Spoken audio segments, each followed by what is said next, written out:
Good morning. It's Monday. It's Spicy Monday. And I was considering whether or not I was going to do this today. I decided I am. I have a couple of things that I've been following in this Spicy Monday sense here going on. Uh, so we'll talk about both of them.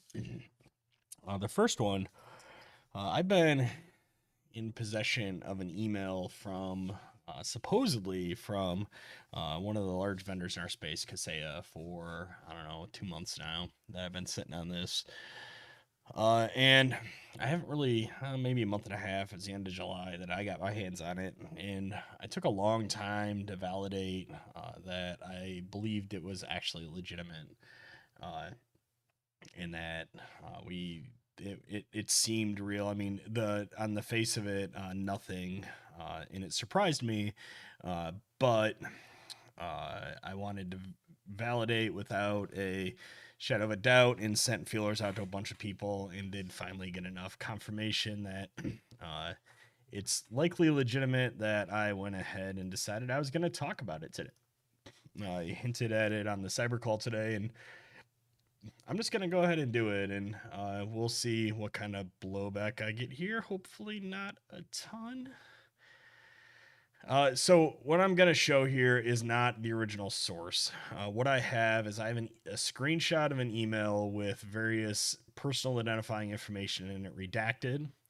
What I'm afraid of is the company in question, Kaseya, it is vindictive enough that I don't put it past them to use some sort of watermarking where they vary the wording of the emails based on group they send out to try to make it easier to determine where a leak came from. So I took the email, OCR'd it, fed it into an LLM, and had the LLM rewrite it, removing anonymizing information other than a couple of community names I told it could keep in there. The gist of the email that I'm about to show you is exactly the same. It just removes, it's edited for clarity a little bit and down a little bit and rewritten to remove a couple of identifying informations.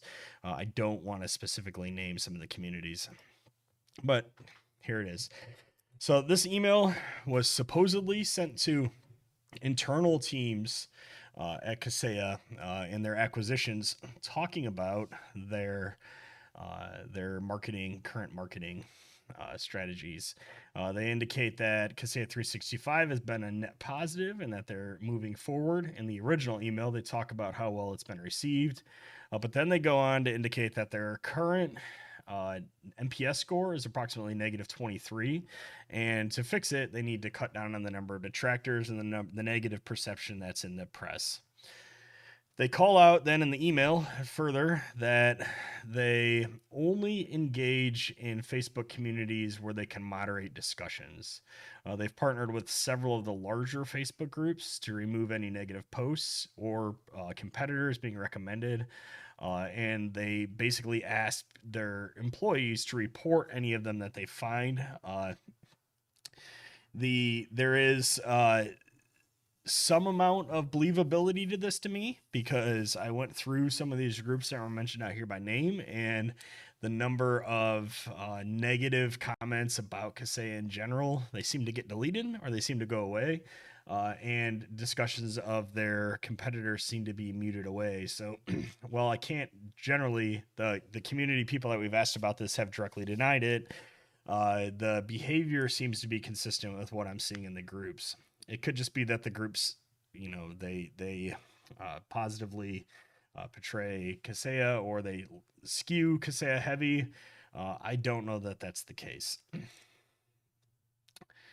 They are indicating that a competitor is expected to launch their own community. The competitor in question, to my knowledge, they are not planning to launch a community.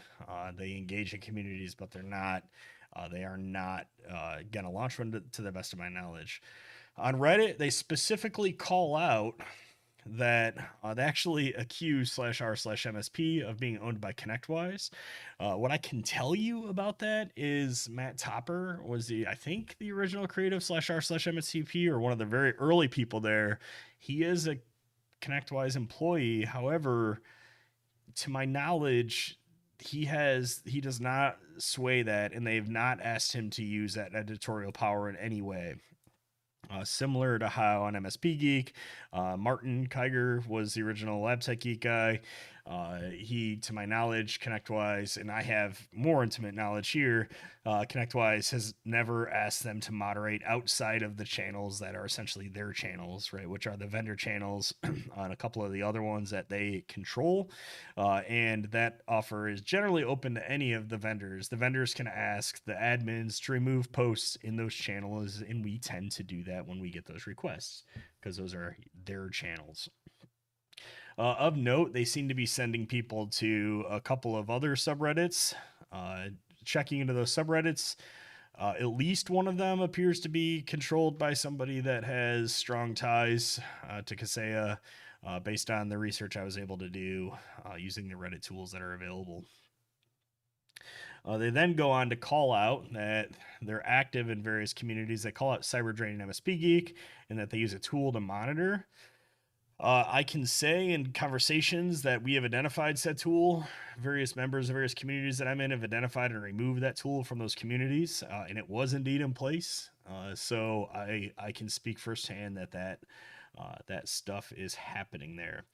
They also indicate that they have 20 to 25 active accounts in some of those communities that they can use, and that they're paying marketing people to provide positive things, and they encourage their employees to basically brigade in a positive manner.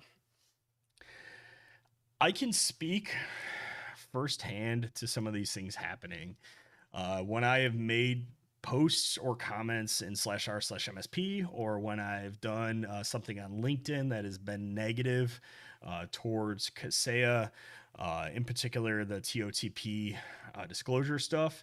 What I will tell you is there was a response to that post, a TOTP post from, I think, Nadir or somebody high up at Kaseya. Hundreds of Kaseya accounts liked that comment that he made back to me. It had an interesting side effect because, from an engagement perspective, that post had largely died down at several thousand impressions. Their bot army came in and basically kept liking that comment and the other pro Kaseya comments that got left on there by Kaseya employees, which spread the reach of that post to over 100,000 in the end. So it actually had a relatively negative effect, and it definitely did not accomplish the thing they were attempting to accomplish there. I take huge issues with this as somebody in this space, right? Like, NPS score, for those of you that aren't aware, basically you ask everyone how likely they are to recommend a solution on a 1 to 10 scale. That gets bucketed into 3 buckets, right? 1 through 6. Yes, I believe 1 through 6. Let me double check that to make sure that I'm not speaking incorrectly here. Yes, 1 through 6 are generally, or 0 through 6, so it's 0 through 10. 0 through 6 are counted as detractors, or likely to say negative stuff. 7 and 8 are neutral or passive, and then 9 and 10 are promoters. And the way an NPS score is calculated is it's the percentage of the people that come in as promoters minus the percentage of people that come in as detractors, right? So in this case, to get a score of negative 23, you've got to be up in the 50, 60 or higher percent detractors, depending on how many passives you have, right? And that tracks with some of the things that I've seen qualitatively online. Comcast, for instance, is negative 29 with, I think, 61%, 62% promoters or detractors and 23% promoters or something around there. It ends up being negative 29 with 7% passives. In our industry, right? Like, I'm not sure what a good NPS rating is. I know ours is definitely positive, and I know generally that a positive NPS score is desirable. Negative 23 seems really low. It seems at the bottom of the barrel based on industry data that I've been having, but it also tracks with what I've seen online. I want to know what the community thinks about this behavior, right? Like, I find it indefensible that you would enter into an agreement with the community to moderate or censor posts that are critical to a company or critical or positive, right, to your competitors, right? I feel that that flies in the very face of the community that I know and I respect in this space. In generally, I won't tolerate it. I'm not active in most of the communities where on Facebook where this is supposedly going on, right? And so I can't really speak to much happening there, but I do believe that it seems within the realm of possibilities to me that this is likely happening, and uh, I'm just generally unhappy about it. Uh, yeah, I'm at 10 minutes, so I'm actually going to hold, I think, the other Spicy Monday post thought that I had. I'll come back to you with that maybe later tonight. It's basically talking about deceptive marketing practices, which, ironically enough, ties into this directly. But that's all I had for you, and I will speak to you later.